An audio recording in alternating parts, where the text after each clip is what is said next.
میرا ایک چھوٹا سا سوال ہے۔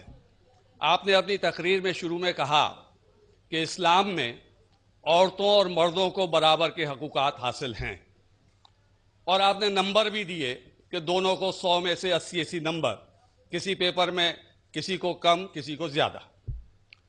تو میرا سوال یہ ہے کہ خدا کے گھر میں، خدا کے دربار میں، جسے ہم مسجد کہتے ہیں، اس خدا کی عبادت گاہ میں مسلمان بہنوں کو، بیٹیوں کو عبادت کرنے کا حق کیوں نہیں دیا گیا ہے؟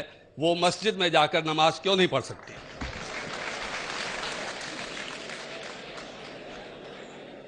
بھائی صاحب نے بہت اچھا سوال کیا کہ اگر خواتین اور مرد کے حقوق ایک ہے، ان کا معیار ایک ہے، تو اسلام کیوں خواتین کو مسجد میں آنے سے روکتا ہے؟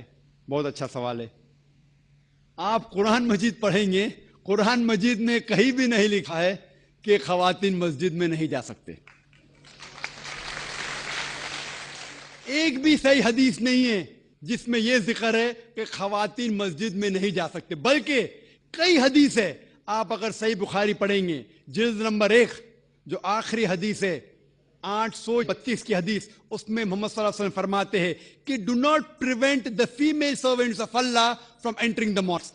آپ خواتین جو مومنہ ہیں، اللہ سبحانہ و تعالیٰ کی بندیاں جو مومنہ ہیں، اسے مسجد میں جانے سے مت روکیے۔ کئی حدیث ہے جس میں لکھا ہوا ہے کہ مومن عورتوں کو مسجد میں جانے سے مت روکیے، لیکن کیونکہ خواتین کی ذمہ داریاں ہیں گھر میں بھی، انہیں مسجد میں جانا فرض نہیں ہے، کمپلسری نہیں ہے۔ مسلمان مرد کو جماعت میں پڑھیں گے تو 27 گنا زیادہ ثواب ہے، یہ صحیح بخاری کی حدیث ہے محمد صلی اللہ علیہ وسلم کی، اور مسجد میں پڑھنا جماعت میں اور بہتر ہے۔ لیکن خواتین کیونکہ ان کی ذمہ داریاں ہیں، گھر میں ذمہ داریاں ہیں، بچے کو دیکھنا ہوتا ہے، کھانا پکانا ہوتا ہے، تو ان کو مسجد میں جانا فرض نہیں ہے، لیکن اگر وہ جانا چاہتے ہیں تو انہیں کوئی بھی روک نہیں سکتا۔ یہ افسوس کی بات ہے کہ اکثر ہندوستان کے مسجد میں خواتین کے لیے جگہ ہی نہیں ہے۔ تو غلطی ہے ہندوستان کے مسلمانوں میں، اسلام میں نہیں۔ آپ سعودی عربیہ جائیے، امریکہ جائیے، انگلینڈ جائیے، الحمدللہ میں کئی ممالک جا چکا ہوں، وہاں خواتین کے لیے علیحدہ انتظام ہے، لیکن جب خواتین کو مسجد میں آنے کی اجازت ہے، اسلام اس کے لیے کچھ گائیڈ لائنز بھی پیش کرتا ہے۔ خواتین کے لیے ایکول بٹ سیپریٹ فیسلٹیز، مطلب وہی فیسلٹی لیکن علیحدہ، ساتھ میں گل ملنے کی ممانعت ہے، کیونکہ جیسے میں نے کہا میرے تقریر میں، ہم جب نماز پڑھتے تو کاندھے سے کاندھا ملانا چاہیے۔ اگر ایک مرد خواتین کے کاندھے سے کاندھا ملائے گا، وہ اللہ سے زیادہ خواتین کو توجہ دے گا۔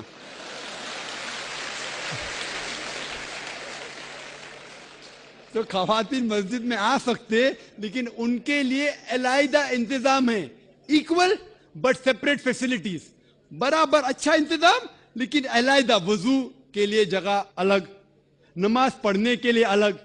اسی لیے اسلام کے اندر خواتین آ سکتے، لیکن افسوس کی بات ہے کہ یہ ہندوستان میں اکثر مسجد میں ان کو الاؤ نہیں کرتے۔ یہ ہندوستان کے مسلمان کے علم کی کمزوری ہے۔ اگر آپ پڑھیں گے صحیح بخاری، کئی حدیثیں ہیں، صحیح مسلم، جہاں خواتین کو آنے سے روکا نہیں گیا، بلکہ محمد صلی اللہ علیہ وسلم نے کہا کہ اگر خواتین مسجد میں جانا چاہتے ہیں رات کو بھی، تب بھی آپ انہیں مت روکو، رات کو بھی۔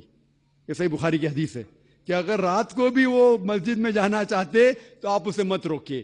لیکن الحمدللہ ثم الحمدللہ ہندوستان میں سینکڑوں مسجد ہے جہاں خواتین کو آنے کی اجازت ہے۔ بمبئی میں ہے، دلی میں بھی ہوں گی، آگرہ میں بھی ہوں گی، کم ہوں گی۔ ابھی الحمدللہ بات پھیل رہی ہے، لوگ کو اسلام کا علم ہو رہا ہے الحمدللہ، اور کئی مسجد میں خواتین کو آنے کی اجازت دی جا رہی۔ اور میری درخواست ہے کہ جو آگرہ کے مسجد کے ٹرسٹیز ہیں وہ بھی حدیث پڑھے، اور بھلے اگر خواتین کم آتے ہیں تو ان کا چھوٹا انتظام ہونا چاہیے، خواتین کم آتی تو، لیکن انتظام ہونا ضروری ہے، اور انہیں مسجد سے آنے سے روکا نہیں جانا چاہیے۔